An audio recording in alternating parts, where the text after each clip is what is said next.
आप लोगों के घर पे कोई ना कोई महापुरुष आए होंगे। तो शुरू में क्या होता है, उस महापुरुष से हम लोग भागते हैं। जो महापुरुष आपको डिएक्शन बताने आए उससे क्या होता है हमारा, हम लोग भागना शुरू करते हैं कि कौन आ गया है, कहाँ, कभी बोल रहा है चाय पी के देख लीजिए, कभी बोल रहा है साबुन लगा के देख लीजिए। तो मेरे जीवन में भी ऐसे एक महापुरुष आए थे और वो नोएडा से आए थे। मैं था पटना में नहीं था, हाजीपुर में था उस समय। तो वो नोएडा से आए थे, वो एक बैंकर थे, बैंक में जॉब थी उनकी, अभी भी वो बैंक में मैनेजर हैं।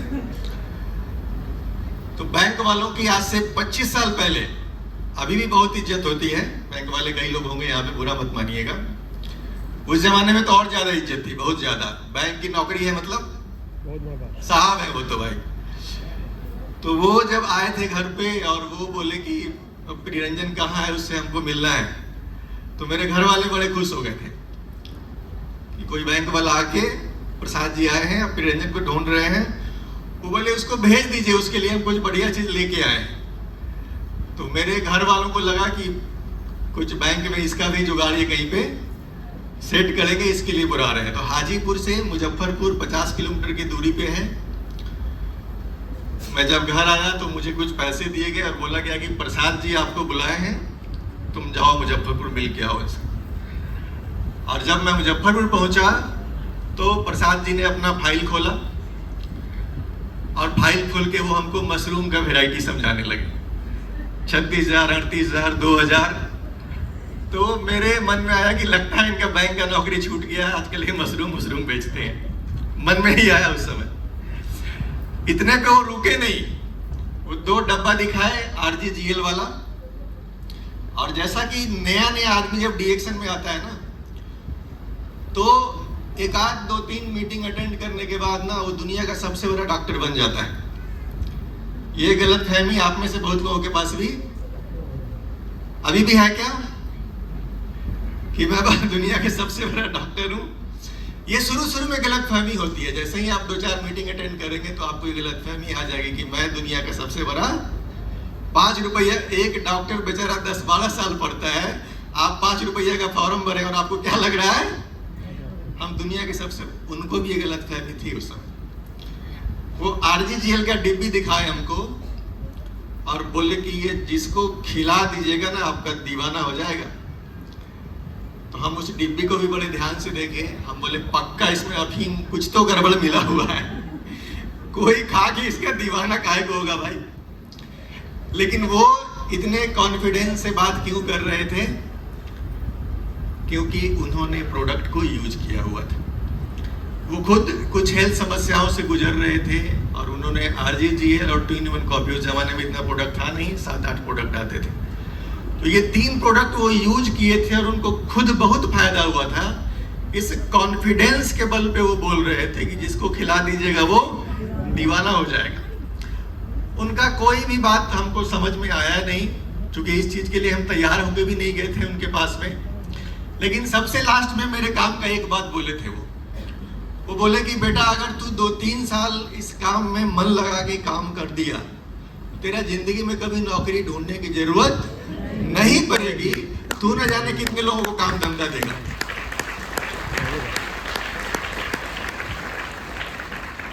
तो जिस आदमी की जो बीमारी होती है उसको अगर उसका इलाज समझाइएगा तो उसको थोड़ा समझ में आता है।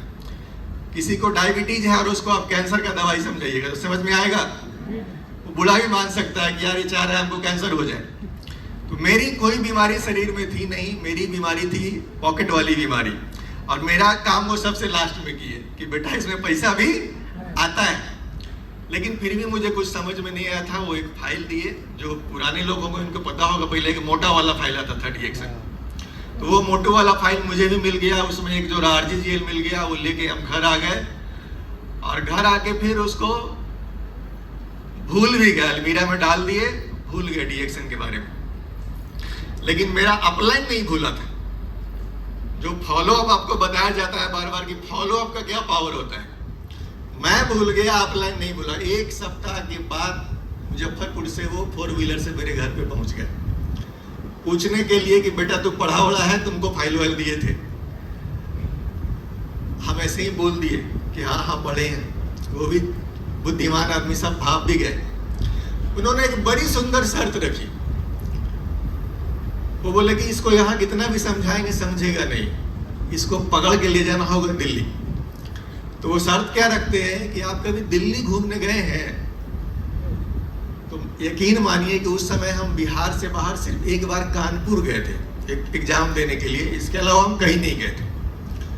तो जब दिल्ली जाने का आया ऑफर, फ्री में जाना है, आप ऐसा कीजिए कि दिल्ली घूमने चलिए, आपको डिएक्शन भी समझाएंगे, अगर समझ में आ जाए तो बढ़िया है, और नहीं समझ में आएगा तो लाल किला, कुतुब मीनार सब आपको घुमाएंगे, घूम घाम के आ जाइएगा।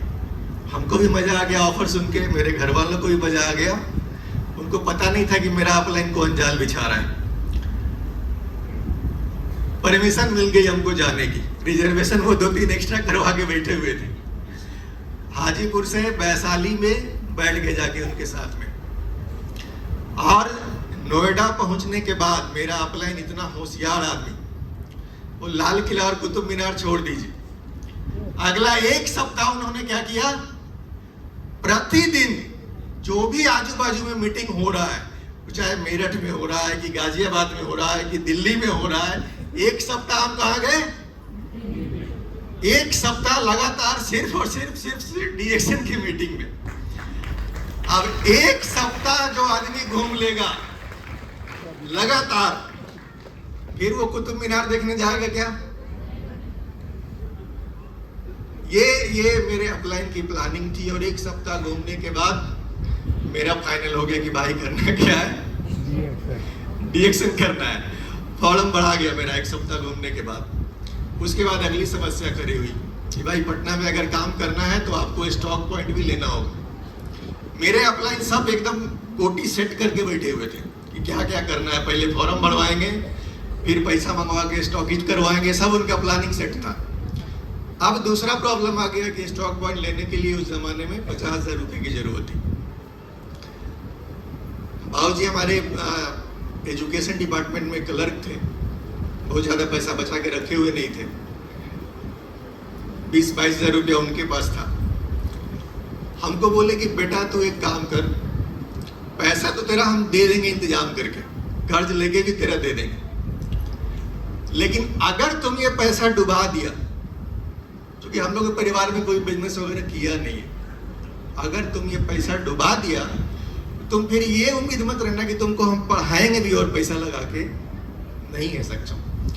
बाबूजी जुगाड़ करके कर्जा वर्जा करके 50,000 रुपया भिजवाए वहाँ पे, और इस तरह से 50,000 का माल लेके ट्रेन में ही लेकर के आ गए थे। क्योंकि उस जमाने में एक सिस्टम था कि अगर वहाँ से आप सीधा कार्टून उठा के ले आइएगा तो कुरियर वाला पैसा भी माइनस कर दिया जाता था, तो वो भी बचाना था। उस समय बड़ी रकम थी होती थी वो भी, तो वो बचाने के लिए हम लोग दिल्ली ऐसे ही भाग जाते थे जनरल गाड़ी में जा करके, और बांध के सामान वहां से ले आते थे, कुरियर वाला पैसा भी बचता था, दिल्ली भी घूम लेते थे।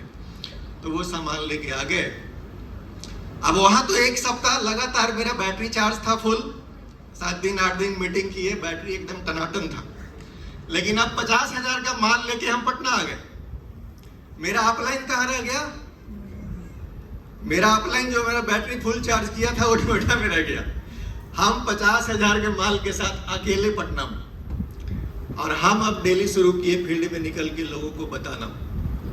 डेली निकल रहे हैं, डेली बात कर रहे हैं, डेली निकल रहे हैं, डेली बात रहे हैं, कोई काम नहीं हो रहा है, कोई ज्वाइनिंग नहीं रही, कुछ नहीं हो रहा है, कोई भरोसा नहीं कर रहा है।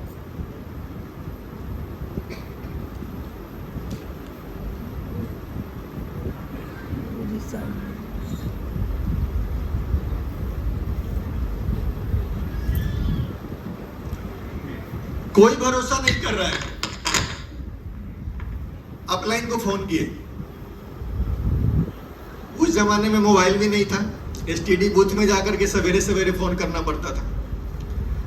तो अपलाइन को फोन लगाए, अपलाइन बोलते हैं कि आप चिंता मत कीजिए। मेरे अपलाइन इतने परफेक्ट ना, वो कभी चिंता करने दिए ही नहीं, हर चीज की प्लानिंग थी उनके पास। आप ऐसा करो कि पटना में एक मीटिंग लगाओ और जितना आदमी बैठा सकते हो बैठाओ, आप देखो आपका काम कैसे शुरू होता है। तो पटना में 2001 2002 का शायद फरवरी या मार्च का महीना रहा होगा। हम लोग हॉल ढूंढने निकले कि कम से कम 500 आदमी तो बैठाएंगे। 500 वाला जो भी हॉल मिला वो बहुत महंगा था, हम लोग के बजट से बाहर था।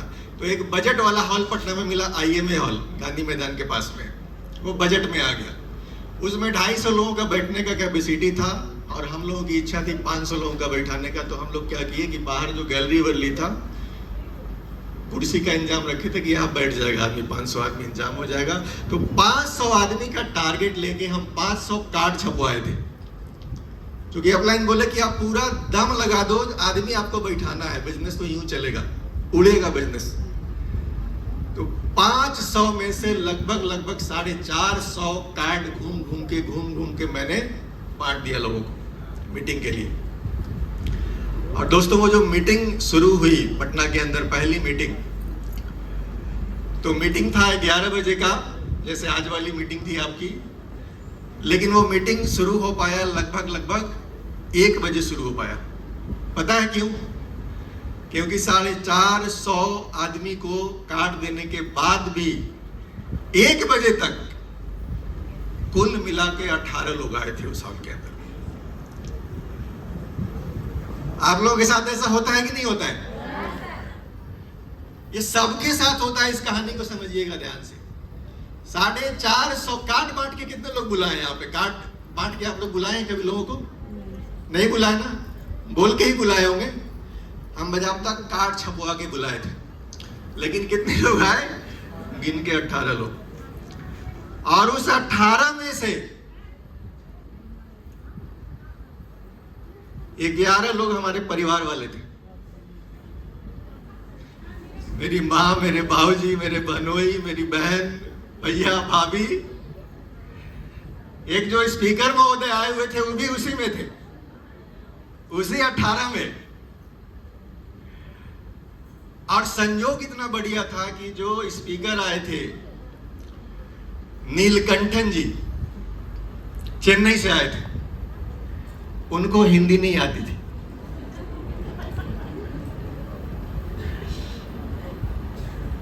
नीलकंठन जी ने पूरी रामायण सुना दी, लेकिन सीता कौन है किसी को पता नहीं चला।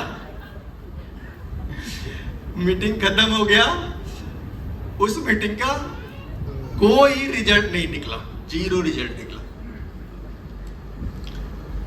हम बोले कि यार बाबूजी का पैसा तो हम डुबाए हो। आप सोच सकते हैं कि 50,000 रुपये लगा के मैंने काम शुरू किया था 2025 में, तो 2002 में, तो क्या तनाव हो सकता है उस समय। कल होके सुबह मुझे एक कॉल आया, और वो उस मीटिंग में आए हुए 19वें आदमी का था, जिसको हम कार्ड से नहीं बुलाए थे। मीटिंग में प्रोजेक्टर दिखाने के लिए कपड़ा चाहिए होता है। मेरे जीवन का ही पहला मीटिंग था, हमको क्या पता वहां क्या लगता है। तो जब मीटिंग शुरू होना था तो नीलकंठन जी बोले कि ये कपड़ा लाइए पीछे लगाने के लिए। तो हम लोग भाग के गए थे, बगल में एक परिचित थे, उनको बोले कि आपके यहाँ एक सफेद चादर है तो दीजिए, आप ही चलिए, कुछ हो रहा है सुन लीजिएगा। तो चादर लेके आए बेचारे, पता नहीं चादर के डर से आए थे कि लेके भाग ना जाएगी क्या, लेकिन वो आए, उनका चादर लगा और वो भी मीटिंग सुने। कल होके उनका फोन आया मेरे पास, और वो बोलते हैं कि आपका जो 2-in-1 कॉफी है वो कैसे मिलेगा, कहाँ मिलेगा, हमको चाहिए। अब आप सोचिए कि मेरा एक्साइटमेंट लेवल क्या था। हम बोले आप कहाँ हैं, बोलिए हम आ रहे हैं। वो बोले नहीं आप मेरे पास मत आइए, हम आपके पास आएंगे, हमको और जानना है, समझना है इसके बारे में। और दोस्तों वो जो आदमी थे ना, वो आए, वो बोलते हैं कि मेरा पिछले 7 साल से खूनी बवासीर है। 7 साल से कोई एक दिन ऐसा नहीं गया कि हमको ब्लड नहीं आया। आज पहला दिन है कि हमको ब्लड नहीं आया है। अब आप ये मत समझिए कि मीटिंग सुनने से ब्लड आना बंद हो गया।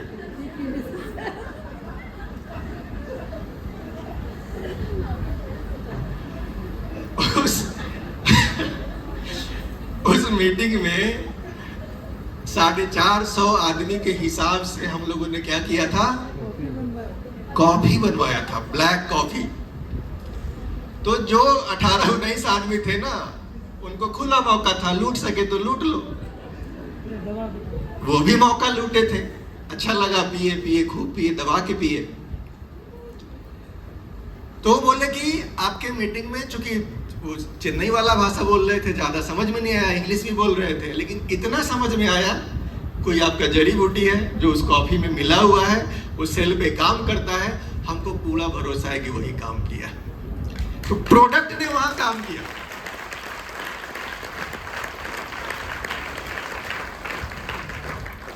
उसके बाद हमको ज्यादा समझाना नहीं पड़ा, उनको थोड़ा सा समझाया बोनस वोनस के बारे में, तो वो बोले ठीक है फॉर्म भर दीजिए। हालांकि वो कभी पीवी बनाया नहीं अपना, वो सिर्फ वो कॉफी के ही कस्टमर बन के रह गए। लेकिन उनके नीचे बड़ा बिजनेस आया, बाद में आया। तो मैं आपको ये बताना चाहता हूं कि आपको कुछ नहीं आता हो, लेकिन अगर चाय पीना पिलाना, कॉफी पीना पिलाना, अगर इतना चीज आपको आ गया तो डीएक्सन में सफल हो सकते हैं।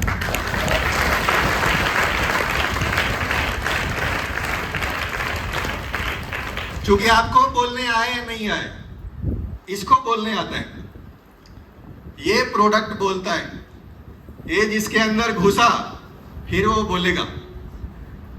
अग्रवाल सर जैसा आदमी, एक जोरदार ताली अग्रवाल सर के लिए होनी चाहिए।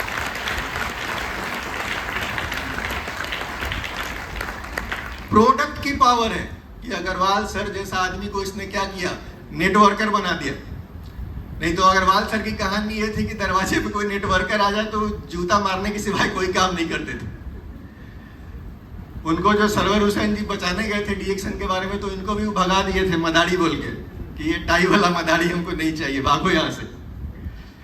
लेकिन ये लोग होशियारी क्या किए कि इनको घुमा फिरा के कॉफी पिलाना शुरू कर दिए थे अग्रवाल सर को। और कॉफी पी के इनको जब फायदा हुआ ना, तो उस जमाने में वो कंप्यूटर के अच्छे जानकार आदमी थे, वो नेट पे सारा जानकारी जुटाए थे।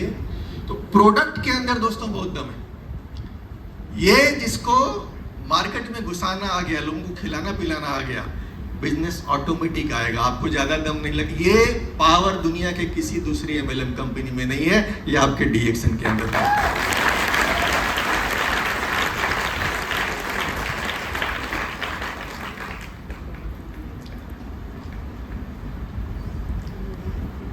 तो हमें से ज्यादातर लोग कुएं के मेढक हैं। एक जमाने में मैं भी क्या था, एक छोटी सी जगह में हाजीपुर में था मैं, और हमको लगता था कि हम जो देख रहे हैं वही। हम सब आदमी के साथ ऐसा होता है कि नहीं होता है? हमारी जितनी नॉलेज है, हमारी दुनिया उतनी ही बड़ी होती है। इस हॉल में आज कितने लोग पहली बार आए?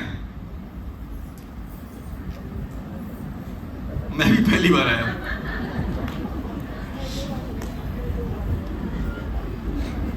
हमारी दुनिया में हम सब जितने लोगों ने अभी हाथ खड़ा किया है, कल तक ये हॉल नहीं था। था क्या? ये आपकी दुनिया में कब आया है? लेकिन ये हॉल दुनिया में था कि नहीं था? आज के बाद मीटिंग का आपके मन में ध्यान आएगा तो आपको ये हॉल भी ध्यान में आएगा। क्यों? आपकी दुनिया में ये हॉल। तो जैसे जैसे आपका नॉलेज बढ़ता है ना, वैसे वैसे आपकी दुनिया क्या होती है। तो हम लोग बहुत छोटी सी दुनिया में रहने वाले लोग हैं। डीएक्सन जब हमारे जीवन में आता है तो आदमी अपनी छोटी सी दुनिया में फंसा हुआ है। उसको कोई आदमी आके बोला कि यार यहाँ चाय पीने से पैसा आता है, यहाँ साबुन पीने से, उसके दुनिया में ये चीज था ही नहीं। वो विश्वास, हम लोग की दुनिया में जो नहीं है उसको हम विश्वास नहीं करते हैं। तो सिंपल चीज है, दुनिया अगर बड़ी करनी है आपको तो क्या करना होगा? अपने नॉलेज को बढ़ाना होगा। आपकी दुनिया तब बड़ी होगी जब नॉलेज आप बढ़ाइए। जितना भीतर है उतना ही आपका दुनिया है। और ये नॉलेज बढ़ाने का काम दुनिया में और कहीं नहीं होता है दोस्त। ये होता है इस इंडस्ट्री के अंदर जिसका नाम है नेटवर्क मार्केटिंग, डायरेक्ट सेलिंग, डीएक्सन, जो भी कह लीजिए। ये बिजनेस में जो आप सीखते हैं ना, वो दुनिया में कहीं नहीं सीखिएगा, कहीं नहीं। दूसरे कहीं भी जगह पे फेल होने पे लात मार के निकाला जाता है। जो लोग स्पेशली नौकरी करते होंगे उनको आइडिया होगा। आप जो भी काम आपको मिला है आप ठीक से नहीं कर पाइए, क्या किया जाएगा आपके साथ में? एक बार वार्निंग, 2 बार वार्निंग, तीसरी बार क्या होगा? आपकी जगह दूसरा आएगा। ये डी-एक्शन का ऐसा सिस्टम है, यहां आपका अपलाइन आपको बार बार माफ करता है, बार बार माफ करता है। अच्छा इस बार नहीं हुआ, अगला महीना 1 तारीख को कर लेना। ऐसा होता है कि नहीं? कि अपलाइन आपको निकाल देता है कि हट तू अब डी-एक्शन के लायक नहीं है। इतने कड़वे एक आध लीडर है डी-एक्शन में, अग्रवाल सर थे, लेकिन ज्यादातर ऐसे लोग नहीं है। यहाँ पे वो भी ऐसा नहीं है कि मार के भगा देते थे, वो भी माफ करके बुलाते थे, सुधर जाओ तो आओ, सुधर जाओ पहले। तो ये दुनिया का बिल्कुल अनोखा बिजनेस है। यहाँ पे जितना आपको माफ किया जाएगा उतना माफी दुनिया में और कहीं मिलता है क्या? नहीं मिलता है।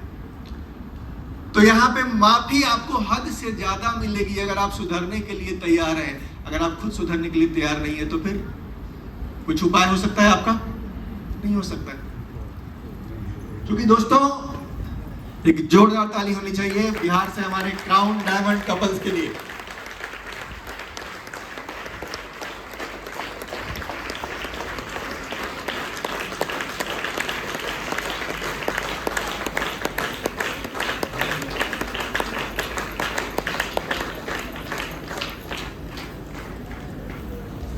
सन्नी जी, मिंता जी, सरप्राइज, क्या बात है।